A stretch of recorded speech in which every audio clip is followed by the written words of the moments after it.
Hi again, everyone. It's now 5 o'clock in New York. You'll have to excuse us if this is starting to sound like the same old story, but in state after state, red district after red district, Democrats are once again on the cutting edge of what appears to be a political sea change in the United States of America. Keep this in mind next time you hear Donald Trump publicly plotting to rig the midterm elections. But first, those results. In solidly purple Wisconsin, which went for Donald Trump a year and a half ago, the contest for that state's Supreme Court resulted in what one former Republican strategist described to Politico as a, quote, wow moment. Although officially a nonpartisan race, the candidate backed by Democrats defeated her counterpart, the one backed by the Republicans, by a whopping 20 points, with winning margins in counties Trump didn't even worry about in 2024. Then 1,000 miles south in Georgia, a different sort of result, but energizing for Republicans all the same. It was a victory for the Republican candidate in a special election to replace Republican Marjorie Taylor Greene. But if you look closer, you'll see that the most propulsive leftward swing in any special election since the start of last year, to the tune of 25 points, also happened there last night. New York Times writes it like this, quote, the shift is a political harbinger for Republicans in this year's midterm elections. Nearly 24 House Republicans won their 2024 races by 10 points or less.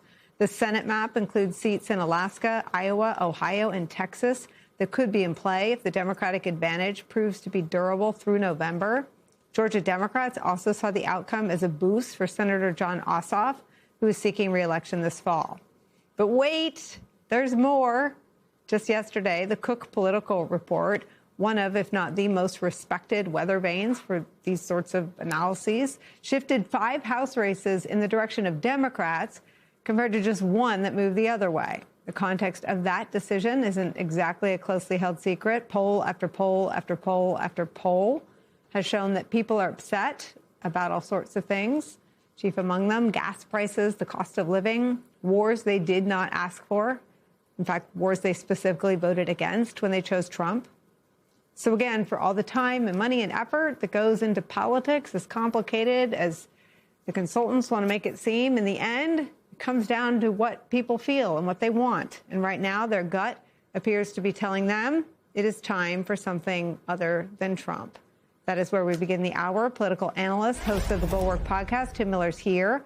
Also joining us, former senior advisor to President Biden and Vice President Harris, the former mayor of New Orleans. Mitch Landrieu's back. He's now the co-chair of the American Bridge 21st Century, plus Democratic strategist and Columbia University professor, political analyst. Our friend Basil Smigels here as well. Mitch, I start with you. Your thoughts on last night?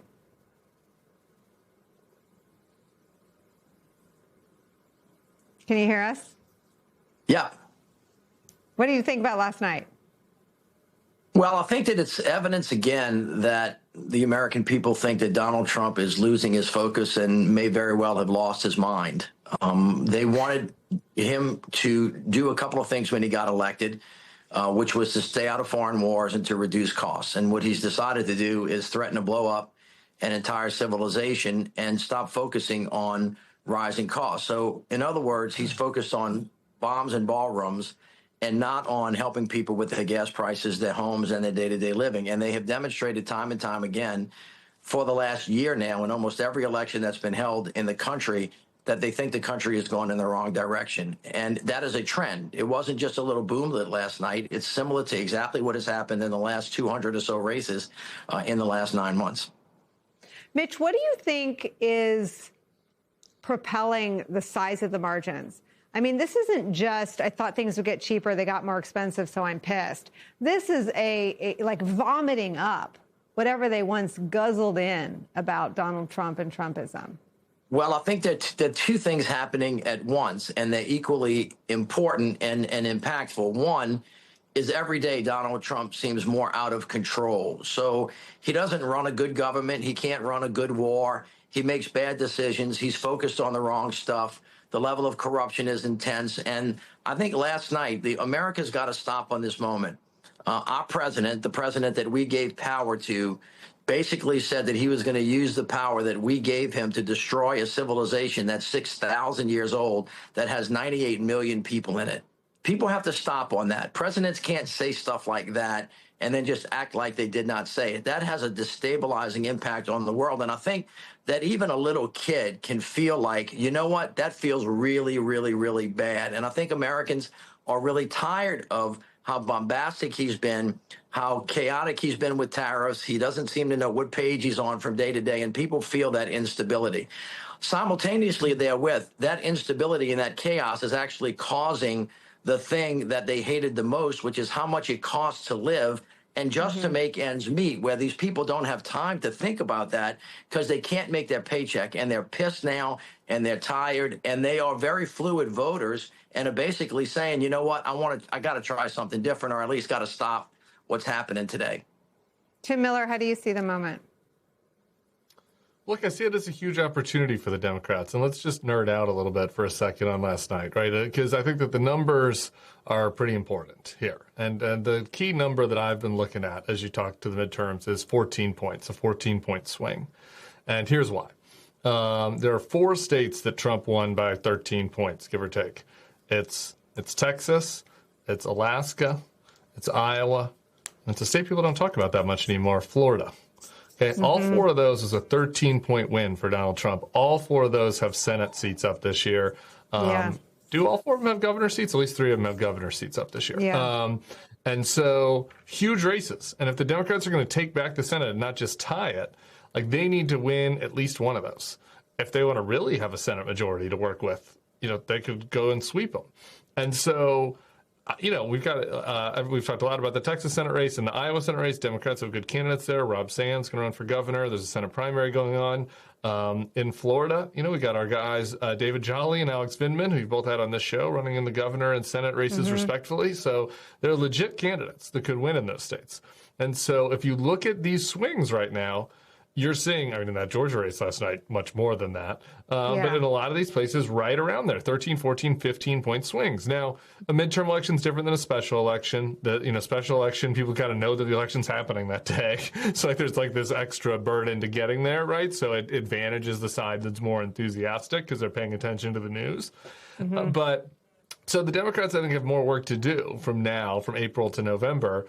Luckily, Donald Trump's doing a lot of the work for them by the way that he's alienating people and, by the wreckage he's causing the economy and by the way that he's out of touch with people's interests. But, I think that had we talked 3 months ago, I think people would have laughed you out of the room by even bringing up Florida and Iowa. And now I think that Alaska, Iowa, Florida, Texas are all real states that are in play for the Democrats and very important states. And besides Alaska, they've all been states, I guess Texas, at least in the case of Iowa and Florida, they were states that Democrats won not that long ago. Yeah, Tim, I also feel like everyone, whether you're a Democrat or a Republican or former Republican, everyone has sort of swallowed the asymmetry, right? And like the Republicans picked a felon, and they're doing all this stuff that they lied about, and we just put them as other. And the Democrats get sort of fly-specked because they are holding all the hopes of the country remaining a democracy. So in the spirit of, we point out when they do things wrong, I want to point out what I think they're doing right, which is that they are now the tent with Mamdani and Tallarico in it, with AOC and David Jolly in it. They now represent the party that represents 70% of the mainstream views of the country. From sort of here to here. And there are still issues, and I know you're sort of picking at those scabs and doing the Lord's work there. But in terms of a brand, I think the Democratic Party has done a lot to be in a very healthy position ahead of November on that front. Yeah, look, I agree with that. And I also think if we're going to give the Democratic Party some flowers here, they've won both shutdowns in Capitol Hill. There's a lot of complaints about the Democratic Party leaders in Washington, but in both cases, in the first one, they, I think, raised the salience of the health care issue and how Donald Trump's not following through on his America First promises when he talks about getting health care to people that need it, particularly in rural communities. And then in this one on DHS, I think you see Donald Trump having to fold, kind of like he's having to fold in the Iran negotiations. So I think you have seen that from Democrats. A lot of times, when you're saying, when you're talking about the ways that the Democrats aren't, what you would have called they're picking at the scab. A lot of my message for the Democrats is kind of the opposite right now, which is yeah, this is the party of everybody from AOC to David Jolly, to just pick two examples out of the air. But they need to also take as much advantage as possible of all the opportunities that Donald Trump is giving them right now. And like Donald Trump is alienating demographic after demographic of people that voted for him. And whether they thought he was the anti-war candidate or thought he was the lowering prices candidate, he screwed it up. And so a lot of times, maybe I would use, instead of picking the scab, I would say cajoling the Democrats to like get out there and scoop up all those voters as much as possible right now in this moment. It's a compliment, because I think there's an introspection that becomes message when it should be tactic. And so I respect what you're doing.